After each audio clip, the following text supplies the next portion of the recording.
श्री राधे राधे। भक्तों, आशाबद्ध समुत्कंठा, नाम गाने सदा रुचि, भक्त का ये लक्षण होता है। भगवान के प्रति आशावादी होता है, निराश नहीं होता है और प्रतीक्षा करता रहता है कि आएंगे प्रभु, आएंगे प्रभु।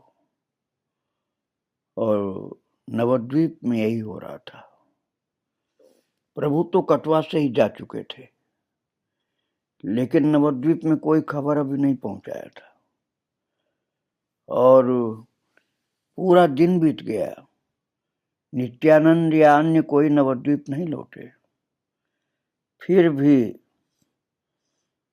आशा भी बंधी रही कि कोई न कोई आएगा, कुछ खबर लाएगा।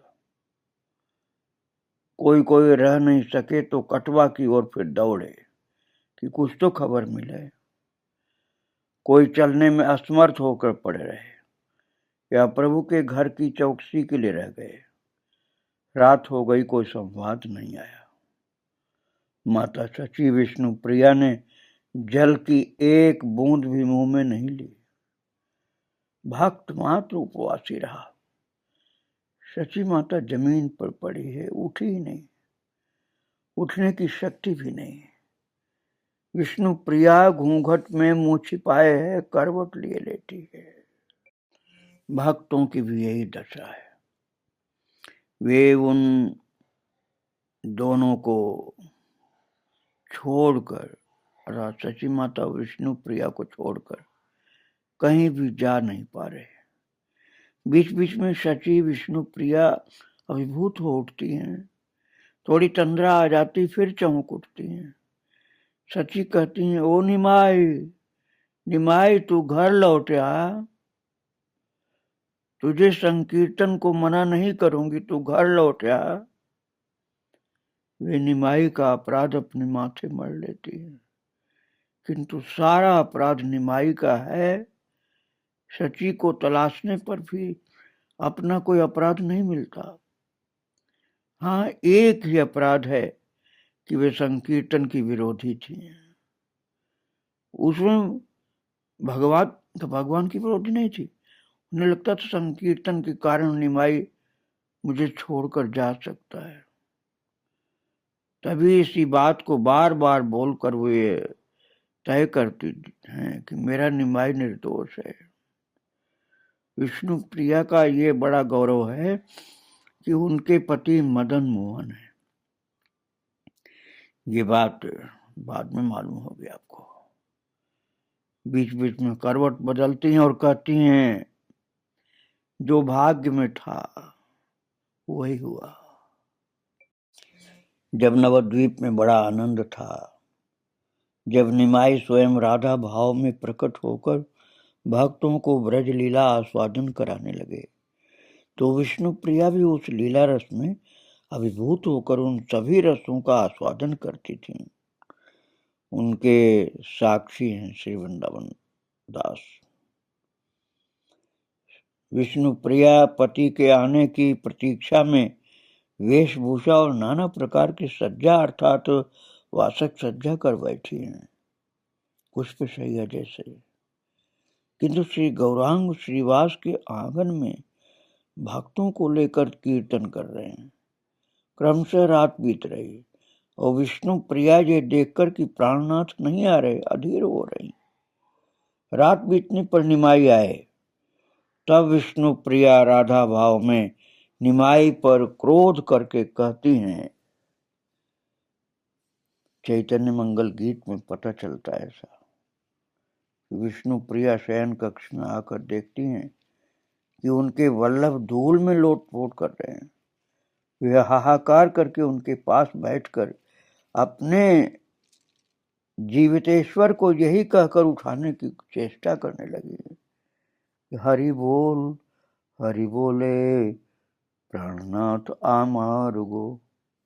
यदि आज श्री गौरांग घर में होते या घर लौट कर आते तो देखते कि विष्णु प्रिया उनका नाम लेती हुई धूल में करवटें बदल रही है, तब वे भी कह सकते थे, गौर बोले प्राण प्रिया अमार्गो। श्री अद्वैत हाथ जोड़कर अति कातर स्वर में कहते हैं, हे विश्वंभर, हे गुणनिधे, हे दीनबंधु, तुमने किस अपराध के कारण मुझे त्याग दिया? मैं भुवन में अंधकार देख रहा हूं। सभी सोचते हैं कि मुझ में और प्रभु में जितनी प्रीति है ऐसी और किसी के साथ नहीं। और सभी सोच रहे हैं कि प्रभु ने जो भी किया वो प्राय मेरे ही कारण किया।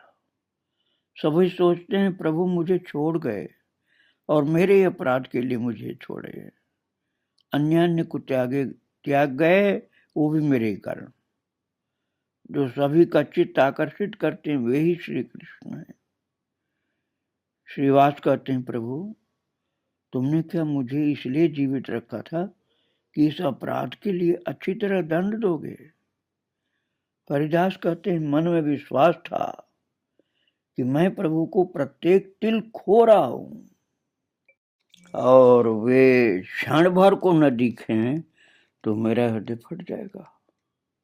अब बहुत देर प्रभु को देखे बिना हो गई, फिर भी मेरा हृदय तो नहीं फटा। इससे समझा कि प्राण बड़े कठोर हैं। समझा कि प्रभु के प्रति मेरी जो प्रीति थी वो बाहरी थी, और इसीलिए उन्होंने मुझे छोड़ दिया, अर्थात मैंने उन्हें खो दिया। अपने कपट प्रेम से उन्हें कैसे वश में करूंगा? किंतु निमाई चंद्र को शची, विष्णु प्रिया, श्रीवास आदि किसी की भी याद नहीं। उनके कोई थे या हैं, वे सब शोक में जल रहे हैं और इस कारण मृतवत पड़े हुए हैं। इन बातों से निमाई चंद्र को क्या? वे महाआनंद में मुकुंद भजन करने वृंदावन जा रहे हैं और सब भूल गए हैं। मुरारी बड़े गंभीर हैं, स्वयं धैर्य रखे दूसरे को सांत्वना दे रहे हैं। ये भी कह रहे हैं, तुम लोग इतने अदूरदर्शी क्यों हो? तुम इतने चंचल होगे तो प्रभु की माँ और पत्नी को क्या कह करके समझाओगे? किंतु मुरारी अधिक देर तक नहीं समझा सके, कारण उनका वो शांत भाव और गांधीर्य सब बाहरी था। वे बात करते करते हा नाथ कहते मूर्छित हो जाते। किंतु इससे निमाई को क्या? वे तो मुकुंद भजन करने वृंदावन जा रहे हैं। जो लोग उनकी खातिर निराशा सागर में डूब उतर रहे हैं, उनके लिए थोड़ा दुख अनुभव करना चाहिए। ये तो बड़ी बात, उन लोगों की बात उनके मन में नहीं। और श्री विष्णु प्रिया अंतःपुर में एक और धूल में पड़ी, एकाएक उठकर बैठ गए। अति प्रबल विरह तरंग में अभिभूत होकर हाथ जोड़कर यही कहकर श्री गौरांग का आवाहन करने लगी, हे नाथ, हे हरि, कृपा कर इसी समय दर्शन दो, क्योंकि लगता है मेरे प्राण निकल रहे हैं। तुम एक बार दर्शन दो, मैं तुम्हें जन्म भर के लिए देख कर मरूं। श्री निमाई जा रहे हैं, वृंदावन पहुंचकर मुकुंद भजन करेंगे। इस वासना से सर्वेंद्रियों पर ऐसा अधिकार कर लिया है कि वे जो ब्रजधाम जा रहे हैं, इस कार्य में उन्हें भूख, प्यास, क्लांत, निद्रा इत्यादि कोई भी चीज जरा भी बाधा नहीं दे पा रही। पर चलते चलते वे एकाएक खड़े हो गए, कांपने लगे। निताई ने देखा प्रभु गिर रहे हैं, तुरंत ही हाथ पसार करके पकड़ लिया। प्रभु भी निताई का सहारा लेकर के पड़ गए, रोने लगे और नहीं जा सकते। श्री चरण जो उनके हैं जैसे अटक गए, नहीं सरक रहे आगे, और धैर्य नहीं रख पा रहे। धैर्य का बांध टूट गया। जैसे ही विष्णु प्रिया ने हे मदन मोहन हरि दर्शन दो, ऐसा कह करके कातर ध्वनि की। वैसे ही उस ध्वनि ने प्रेम रज्जु बनकर श्री गौरांग के दोनों चरण बांध दिए। सूर्य ग्रहों को और ग्रहगण सूर्य को परस्पर आकर्षित करते हैं। आकर्षण जीवंत हो तो उसे प्रीति कहते हैं। इसी प्रकार भगवान जीवों को, जीव भगवान को और जीव जीव को परस्पर आकर्षित करते हैं।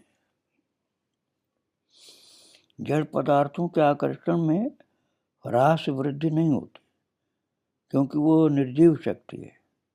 जीवों का जो आकर्षण है वो जीवंत शक्ति है, वो परिवर्धनशील है और वो उनके अधिकार में है। श्रीमती विष्णु प्रिया के ऐसे आकर्षण में प्रभु आबद्ध हों, इसमें कोई विचित्रता नहीं है। वासुदेव नामक एक कुष्ठ रोगी इसी प्रकार प्रभु को आकर्षित करके निकट ले आए थे, पर वो बहुत बाद की बात है, वहां विस्तार से मैं आपको सुनाऊंगा जब पहुंचूंगा उस जगह। आप सभी जानते हैं भगवान सर्वशक्ति संपन्न है, सबके ऊपर करता है।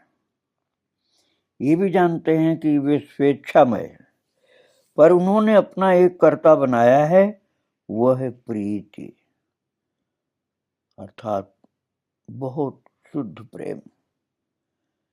अतएव जैसे जीव उनके अधीन है, भगवान भी व्यावहारिक रूप से जीवों के अधीन है। भगवान बड़ी जिद कर, सबको उपेक्षा कर मत सिंह की तरह चले जा रहे थे। निताई पीछे से चीत्कार करके पुकार रहे हैं, वो आवाज कानों में भी नहीं पहुंच रही, किंतु प्रभु विष्णु प्रिया के अति सूक्ष्म रज्जु के बंधन में आ गए। निताई के अंग के सहारे पड़ गए। प्रभु उस प्रेम रज्जु को तोड़ने के लिए लपटा झपटी करने लगे। करते करते उसे तोड़ दिया, किंतु वे असीम शक्तिधर हैं। अंत में उन्होंने आंखों का पानी पोंछा, पुनः गति प्राप्त की, फिर पश्चिम की ओर चलने लगे। इस बार प्रभु और भी दृढ़ संकल्प के साथ चले, किंतु शची निमाई निमाई कह के रो रही हैं। विष्णु प्रिया मदन मोहन कह के पुकार रहे हैं।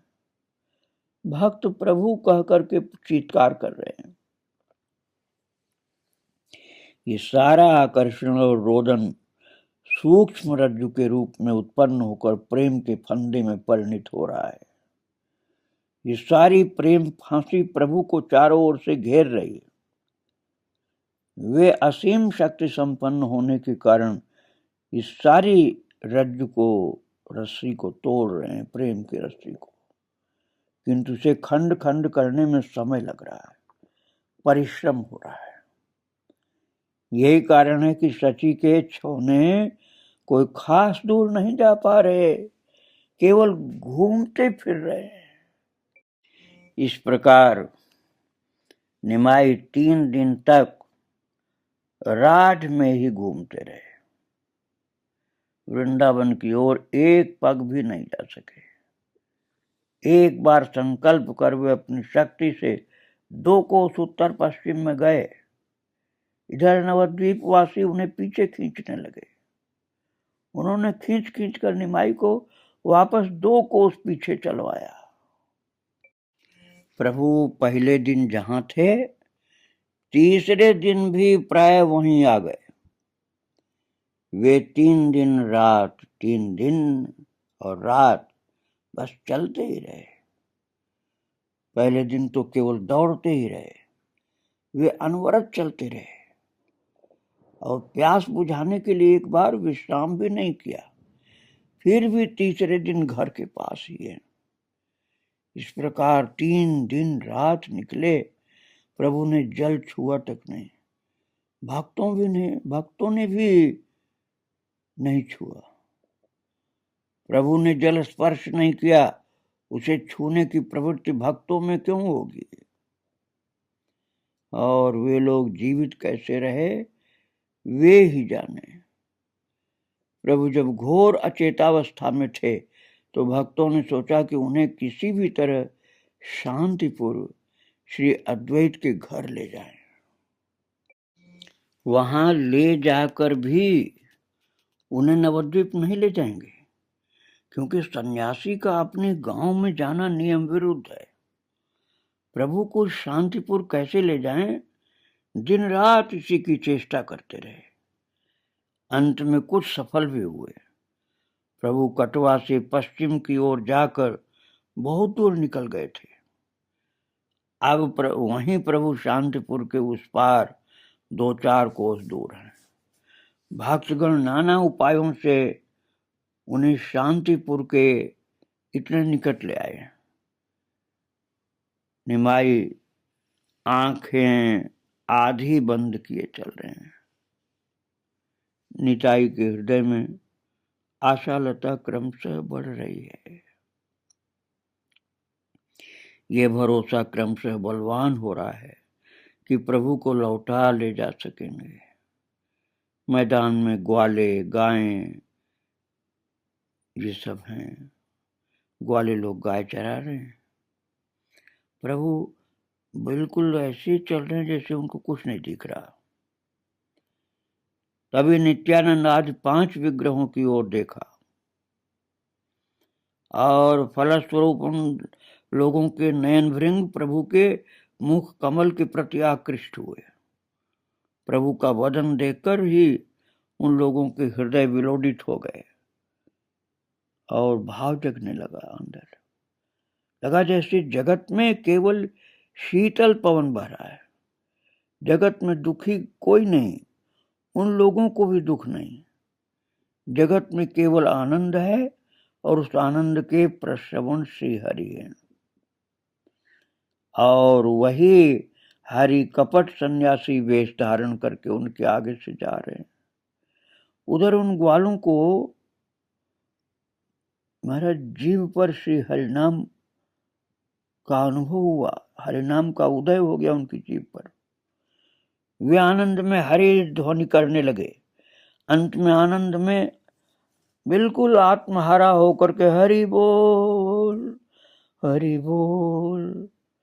ऐसे कहते सभी नृत्य करने लगे।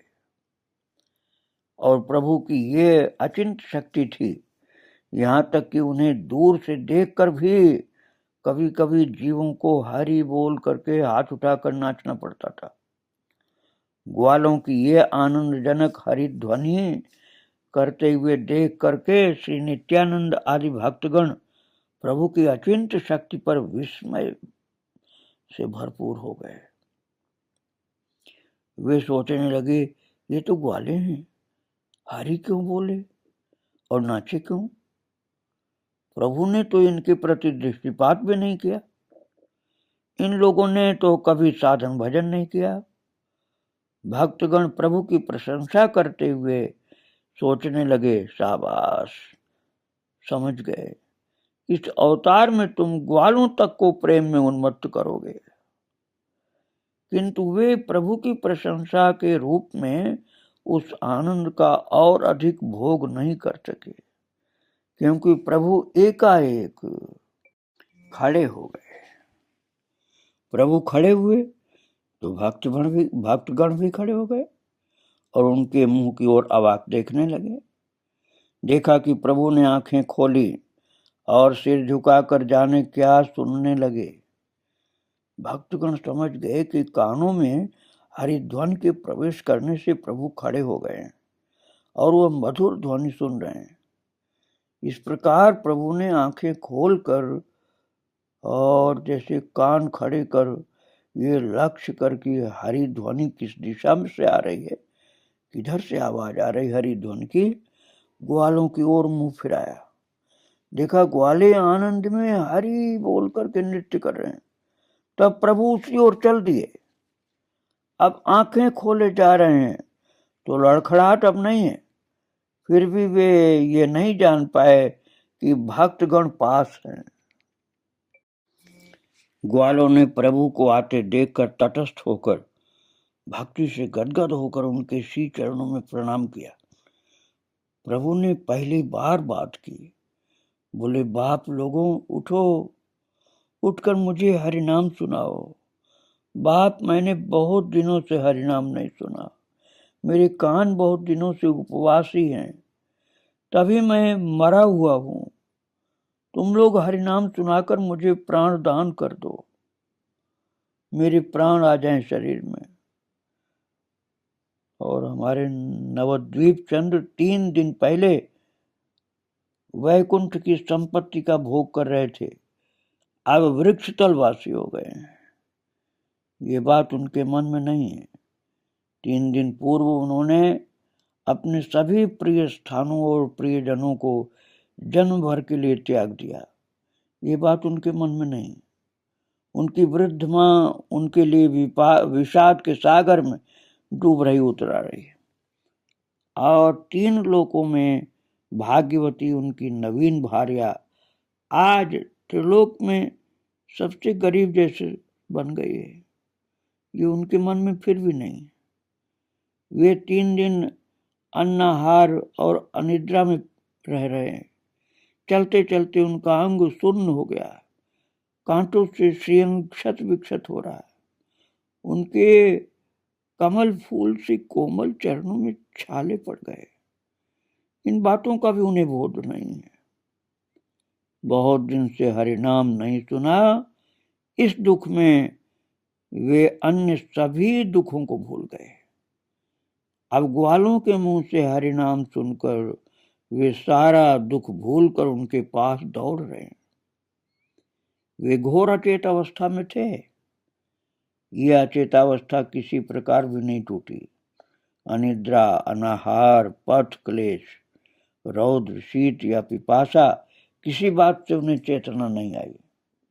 नित्यानंद ने उनके पीछे से चीत्कार करके रो रो कर पुकारा सैकड़ों बार, इससे भी चेतना नहीं हुई। किंतु हरिनाम सुना नहीं कि वे स्थिर हो गए, चेतना आ गई और आंखें खोल दी। जीव क्षुधा से मरते हैं, तृष्णा से मरते हैं, अनिद्रा से मरते हैं, देह के क्लेशों से मरते हैं, बंधु विरह से मरते हैं, किंतु प्रभु इनसे नहीं मरे। उन्होंने 3 दिन हरिनाम नहीं सुना, उसी से मरे से थे। जीव भूखे रहकर, आहार कर, अनिद्रा में रहकर, निद्रा आराम भोग कर कहा करते हैं कि वे मर गए थे। अब आहार करके, सो करके प्राण पा गए। प्रभु कह रहे हैं, मैं मर गया था, हे ग्वालों, तुमने हरिनाम सुनाकर मुझे बचा लिया। प्रभु ने ग्वालों को पास लेकर उनके सिरों से श्रीकर स्पर्श करा करके कहा, बापू, तुम लोगों ने मेरा बड़ा उपकार किया, भगवान तुम्हारा मंगल करे। बाप, तुम लोगों ने ये हरिनाम कहाँ सीखा? तुम ब्रज के ग्वाले हो क्या? कहाँ से हरिनाम सीखा? तब ग्वालों ने हाथ ऊपर करके हरि बोल करके थोड़ा नृत्य किया। मैं वृंदावन जा रहा हूं, ये भाव प्रभु के मन में था। तभी सोचने लगी, ब्रज के निकट आ गया हूं, संदेह नहीं। और ये ग्वाले वृंदावन के निकट ही कहीं रहते हैं, इसलिए हरिनाम लेना सीख गए।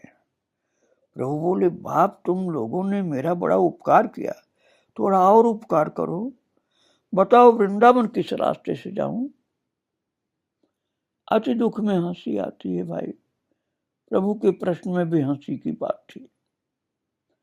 वृंदावन है उत्तर पश्चिम में, वे आंखें मूंदे आ रहे हैं दक्षिण पूर्व में। अब पूछ रहे हैं, बाप, वृंदावन किस रास्ते जाऊं? नित्यानंद आज पास खड़े हैं, पर उनकी ओर प्रभु का ध्यान नहीं। जैसे ही ग्वालों से वृंदावन का रास्ता पूछा, श्री नित्यानंद ने देखा कि ये तो बड़ा सुयोग है, और उन्होंने पीछे से हाथ के संकेत से ग्वालों को शांतिपुर का रास्ता दिखाने को कहा। ग्वालों ने प्रभु को शांतिपुर जाने का रास्ता दिखा दिया। प्रभु उस रास्ते पर चल दिए।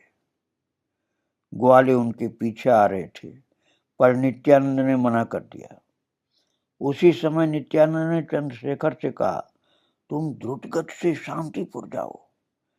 यदि अद्वैत प्रभु वहां हो तो उनसे कहना वे एक नाव लेकर के इस पार अपेक्षा करें। मैं किसी भी तरह प्रभु को उस घाट पर ले आऊंगा, और यदि वे शांतिपुर न हो तो वे तुम्हें नवद्वीप में मिलेंगे। उन्हें शीघ्र नौका लेकर के आने को कहना। घर जाकर सभी को प्रभु के सन्यास की बात बताना और कहना कि मैं प्रभु को शांतिपुर ले जाकर उन लोगों को संवाद दूंगा, तब वे आकर उनसे मिल सकेंगे। मां को अभी ये बात मत कहना। श्री नित्यानंद जी की आज्ञा थी और वो विवेचना संगत थी, इसलिए चंद्रशेखर बड़े कष्ट के साथ प्रभु को छोड़कर द्रुत गति से चले। सभी समझ गए कि श्री अद्वैत प्रभु की नितांत आवश्यकता है इस समय। तो भक्तों, प्रभु को नवद्वीप के बिल्कुल निकट में शांतिपुर ले जाने की तैयारी हो रही इस प्रकार से, और भक्त जनों को धैर्य देने के लिए निताई ने ये लीला की है, कृपा की है। आगे इनकी चर्चा हम फिर आपको सुनाएंगे। आज प्रभु को और उनके भक्तों को प्रणाम करके यहीं विराम दे रहा हूँ। श्री राधे राधे। जय जय श्री राधे श्याम। जय जय श्री सीताराम। गौरांग महाप्रभु की जय। वृंदावन बिहारी लाल की जय। राधा रानी की जय।